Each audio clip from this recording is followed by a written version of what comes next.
Dzień dobry.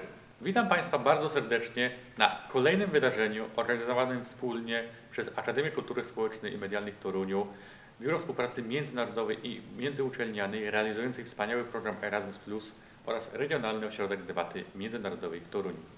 Dziś gość specjalny z kraju o nazwie Gruzja. Ze względu na różnicę językową oczywiście przejdę w tym momencie na język angielski, po to by nasz wspaniały gość mógł zrozumieć wszystko, o czym będzie dzisiaj mówione. So, Professor, thank you very much that you are with us. So, as I can remember, and I will make a short presentation for you, our special guest is Professor Zviad Abashidze from the Ivane Javakishvili Tbilisi State University in Georgia, Faculty of Political Science. Exactly.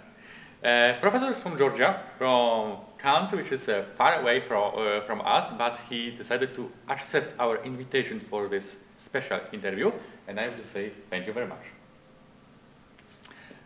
Professor, I think the first question is always the same from every person which you met from abroad of the Georgian country.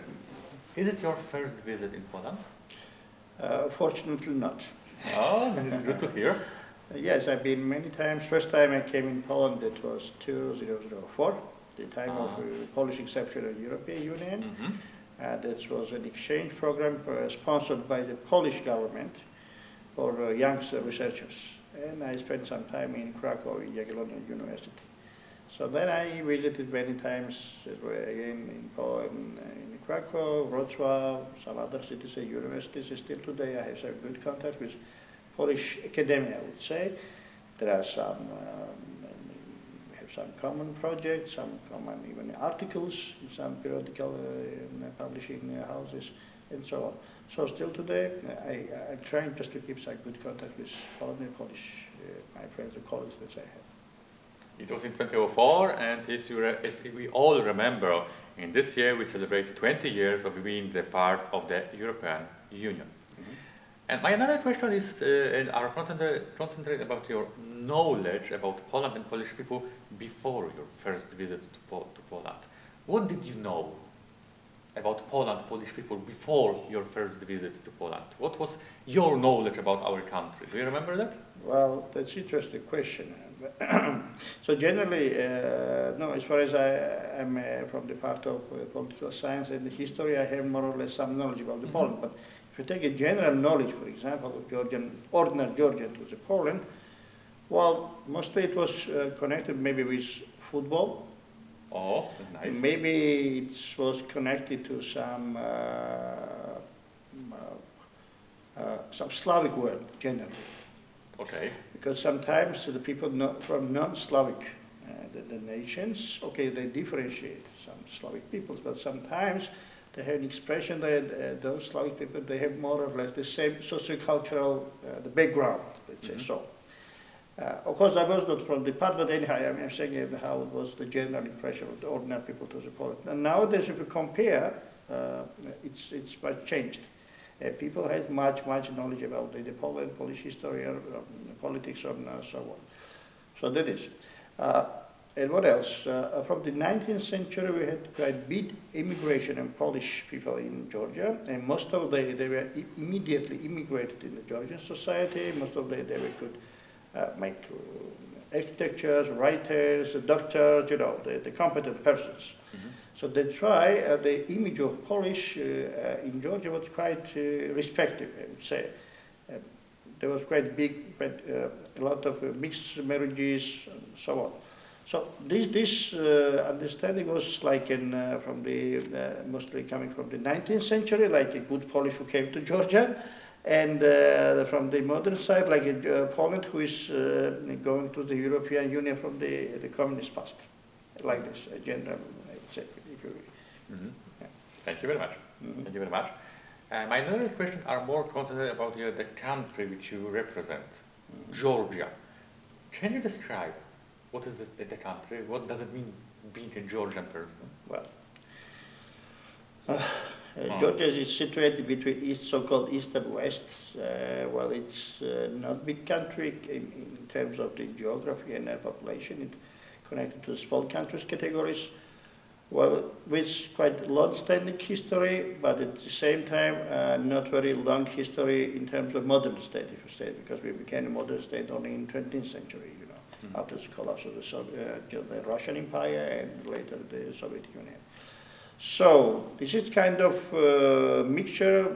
It is a pro-Western country with quite notable, I would say, the notes from the East, because of history, because of geography. Like if you take a Georgian literature, on cuisine, maybe even some cultural parts, you can feel this one to situate it on the borderline. Like if you compare, for example, to the Pyrenees Peninsula, you can find in this case some commonalities, how it's possible just to mix West, East, where the East meet with the West, or West meets with the East.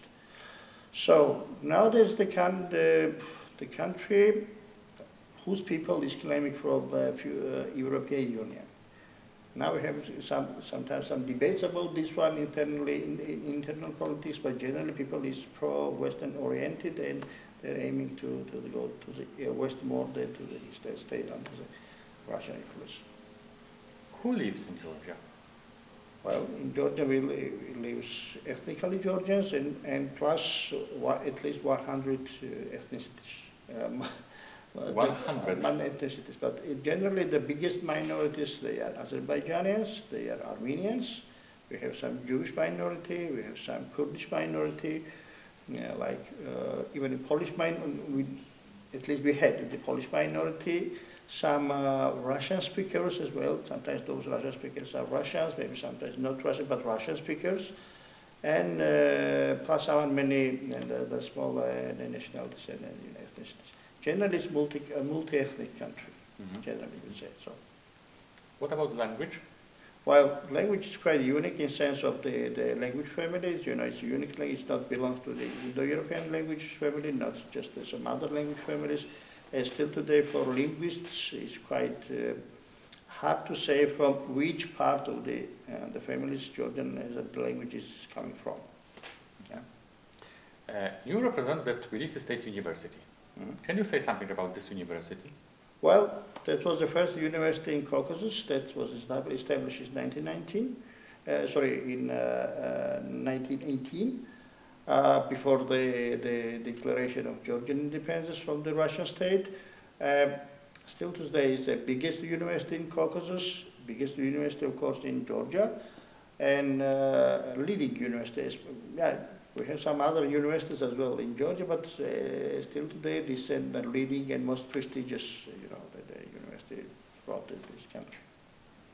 And what kind of the programs your university offer to the students?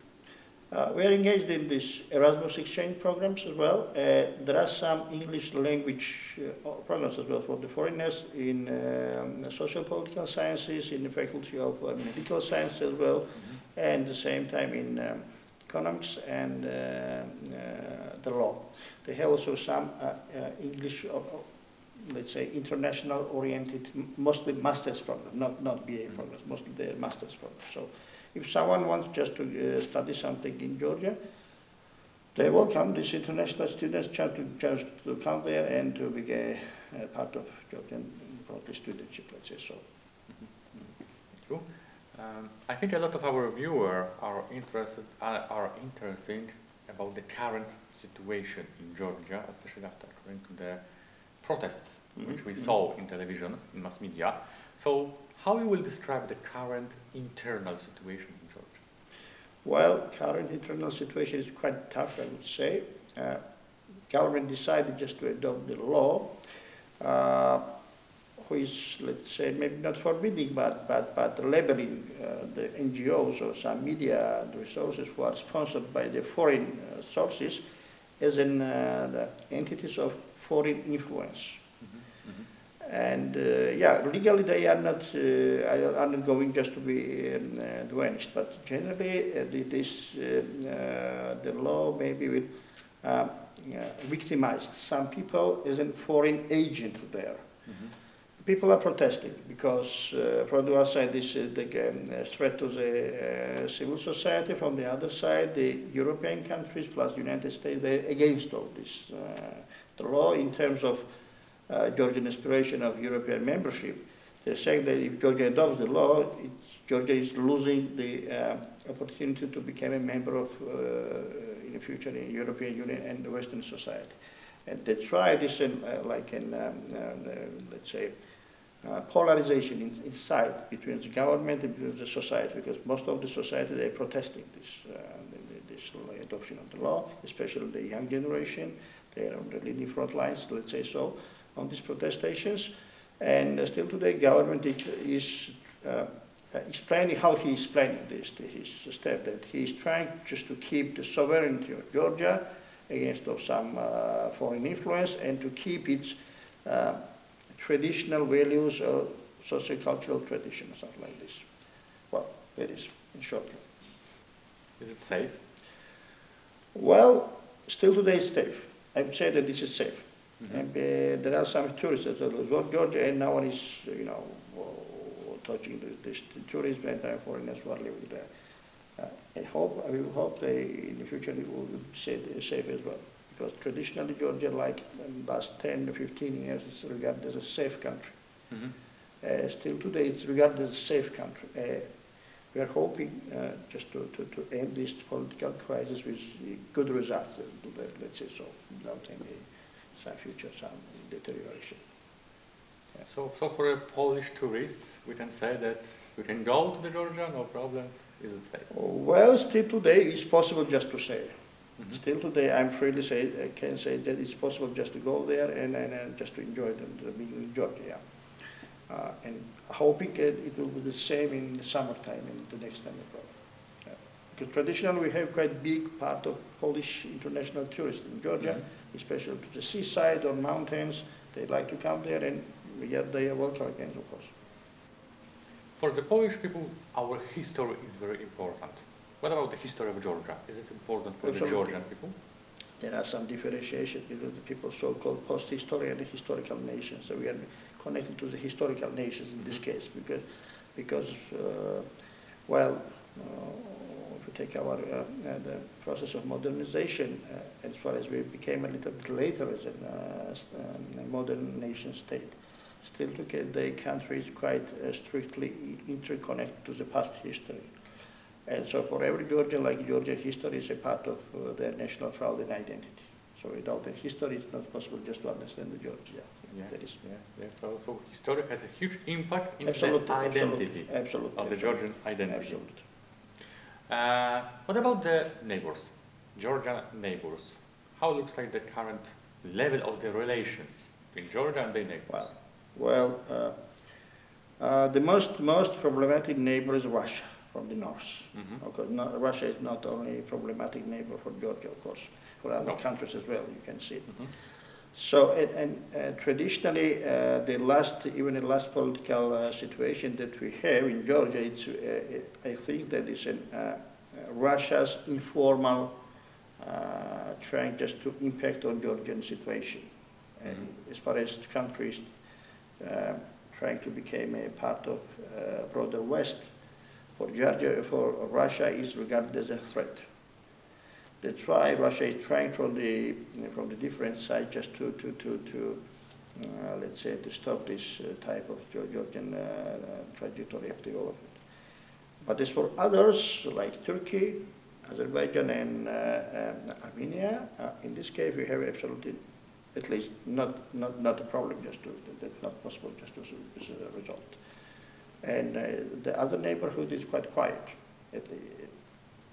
If you take Azerbaijan and Armenian situation, as far as they had some conflict internally, even in this situation, Georgia had a good relationship with both countries, and even though they had a good relationship with Georgia traditionally. So in this case, Georgia has a quite peaceful relationship with their neighbors, if you don't include in this relationship with Russia. So Russia is just an exception, unfortunately. Georgia, Poland, Poland, Georgia. How you will describe the current level of our bilateral relations?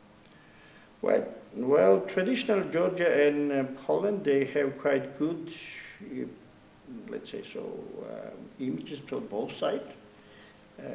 Probably it's coming from the 19th century issues. Still today, these relationships going to more broad and deepening. But the last political the situations sometimes maybe arose some problem, not with Poland generally, it's problem with European Union and generally with Georgia. But traditionally, if you take like cultural exchange, tourism exchange, like political experience exchange, it's possible just to say this one of the best relationships Georgia from the Georgian side with the European Union it has with Poland. If you take Poland, it was them which country they have most closer relationship with in the Caucasus region, for example. Yeah? Maybe this country is Georgia, with whom they have these closer relationships. So that is. Okay, and one final question. What do you think about the University of Social and Media Culture in Toruń, Poland? Well, I'm really glad to be here with this very good stuff and interesting programs and interesting, the general environment. I would really recommend to not only international academic community to come here often, to make some good contact with these wonderful people, with this wonderful university. So as far as maybe you are a new university, but anyhow, new that doesn't mean you don't have any experience. You have quite a good experience. You can use this experience just at the same time to spread this experience with some other new educational centers. Thank you very much that you accepted our invitation. Szanowni Państwo, bardzo dziękujemy za wysłuchanie naszej dzisiejszej specjalnej debaty, którą wspólnie organizowali Akademia Kultury Społecznej i Medialnej w Toruniu, Biuro Współpracy Międzyuczelnianej i Międzynarodowej realizującej program Erasmus+ oraz Regionalny Ośrodek Debaty Międzynarodowej w Toruniu. Dziękuję bardzo. Thank you very much. Thank you.